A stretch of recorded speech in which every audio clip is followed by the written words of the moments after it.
এমন অনেক সময় হয়ে থাকে যখন আপনি ইমোতে কারোর সাথে কথা বলেন বা ট্যাক্স করে থাকেন, অনেকদিন কথা না বলার কারণে অনেক সময় দেখা যায় যে নাম্বারটি হারিয়ে যায় বা চলে যায়। সেক্ষেত্রে আপনি যদি ইমোর যে রিকমেন্ড সেটিংস আছে সেখানে যদি চেক দেন, তার নাম্বারগুলো পেয়ে যেতে পারেন। তো আজকে দেখাবো এরকম ভাবে যারা নাম্বার হারিয়ে ফেলছেন, যদি এরকম রিকমেন্ড সেটিংসে যদি পান তাহলে কিভাবে ফিরিয়ে আনবেন। তো চলুন শুরু করা যায়।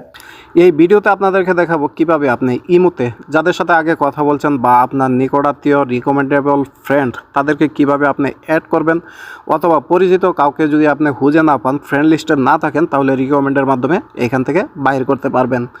তো এর জন্য যে কাজটা করবেন, সর্বপ্রথম আপনি আপনার ইমো অ্যাপসটি গুগল প্লে স্টোর থেকে আপডেট দিয়ে নেবেন। কারণ জানেন যে যখন আপনি আপডেট দিবেন তখন ইমোর যে লাস্ট ভার্সনটা আছে সেটা চলে আসবে, কাজ করতে আপনার জন্য স্মুথ হবে। তো প্রথমেই আপনি আপনার ইমো অ্যাপসে প্রবেশ করবেন। আমি একটু হাইড করে দিচ্ছি কারণ এইখানে আমার কিছু পার্সনের নাম্বার আছে, সেজন্য আমি একটু হাইড করে দিচ্ছি। ওকে, যখন ইমোতে প্রবেশ করবেন তখন কিন্তু আপনার সামনে এরকমভাবে অপশনটা দেখাবে। কারো কারো ক্ষেত্রে এখানে ভয়েস ক্লাবও থাকতে পারে, আমি এইটা বন্ধ করে রাখছি। তারপর এখানে যে আইকনটা দেখতে পাচ্ছেন, কন্ট্যাক্ট আইকন, এইটার উপর আপনি ট্যাপ করবেন। ট্যাপ করার পর আপনার সামনে এরকমভাবে চলে আসবে। তো এখানে নিচে যে অপশনগুলো দেখতে পাচ্ছেন, এখানে যে নিচের অপশনগুলো, এখানে সবগুলো আপনার কন্ট্যাক্ট চলে আসবে। এখন যেই কাজটা করবেন রিকমেন্ডেবল ফ্রেন্ড বাই করার জন্য, আপনি এখানে যে নিউ কন্ট্যাক্ট দেখতে পাচ্ছেন সেটার উপরে ট্যাপ করবেন। তারপর এখানে যখন আপনার নাম্বার দিবেন তখন কিন্তু আপনার নতুন ফ্যানগুলো অ্যাড হয়ে যাবে নাম্বার অনুসারে। এখন যদি রিকমেন্ড ফ্রেন্ডগুলো বাই করতে চান তাহলে এইখান থেকে আপনি রিকমেন্ডে ট্যাপ করবেন। তো এখানে আপনি দেখতেই পাচ্ছেন এখানে অনেকগুলো রিকমেন্ডেবল ফ্রেন্ড আছে, যেগুলোর সাথে হয়তো আমি আগে কথা বলছি বা তাদের সাথে কোনো কোনো সময় আমার কানেক্ট ছিল, অথবা আমার ফ্রেন্ডের ফ্রেন্ড এরকম, বা আমার পরিচিত সবগুলো পার্সোনারই কিন্তু এখানে আপনার নাম্বার দেখতে পারবেন। তো এখান থেকে যাদের আপনার দরকার পড়ে, এরকম অনেক লোক আছে যাদেরকে আমরা সাধারণত অ্যাড করে থাকি। তো এখান থেকে অ্যাড করার জন্য আপনি যেই কাজটা করবেন, এখানে যে অ্যাড নাম্বারটা দেখতে পাচ্ছেন সেটার উপরে ট্যাপ করবেন। আমি আপনাদেরকে দেখিয়ে দিচ্ছি।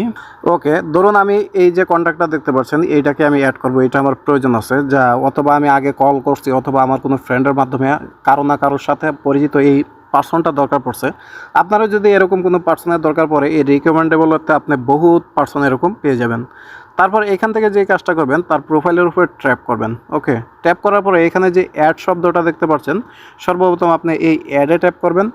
ওকে, অ্যাডে ট্যাপ করার পরে এখানে যদি কন্ডিশন আসে তাহলে এখান থেকে আপনি ওকে করে দিবেন। দেওয়ার পরে এখানে যে দেখতেই পাচ্ছেন ট্রেন্ডিং, এই ট্রেন্ডিংয়ে ট্যাপ করবেন। করার পরে এখান থেকে আপনি একটা মেসেজ পাঠিয়ে দিবেন। দেখুন যে আমি এখান থেকে হাই লিখে পাঠিয়ে দিলাম। এখন হলো কি, তার এখানে চলে যাবে সরাসরি, এটা রিকোয়েস্ট হিসাবে চলে যাবে। সে যদি আপনাকে অ্যাকসেপ্ট করে তাহলে তার সাথে আপনি মোটামুটি কথা বলতে পারবেন এবং আপনার কন্ট্যাক্টে সেই নাম্বারটা চলে আসবে। তো বুঝতেই পারছেন, আমি যখন আপনার রিকোয়েস্টে পাঠালাম তখন এখানে কিন্তু পেন্ডিং দেখাবে। আপনার যখন রিকোয়েস্টে পাঠাবেন এই আপনার পরিচিত নাম্বারগুলো, তখন কিন্তু আপনাকে এখানে পেন্ডিং দেখাবে। তারপর কিন্তু আপনাকে দেখলে চিনতে পারবে এবং আপনাকে অ্যাড করে নেবে। অ্যাড করে নেওয়ার পরে আপনি এই ইমোতে কন্ট্যাক্ট নাম্বারের সাথে এখানে আপনি পেয়ে যাবেন। এখানে যে কন্ট্যাক্ট নাম্বারগুলো দেখতে পাচ্ছেন এখানে পেয়ে যাবেন। আশা করি এই বিষয়ে যদি আপনাদের কোনো মতামত থাকে কমেন্টের মাধ্যমে জানাবেন। সবাইকে অসংখ্য অসংখ্য ধন্যবাদ।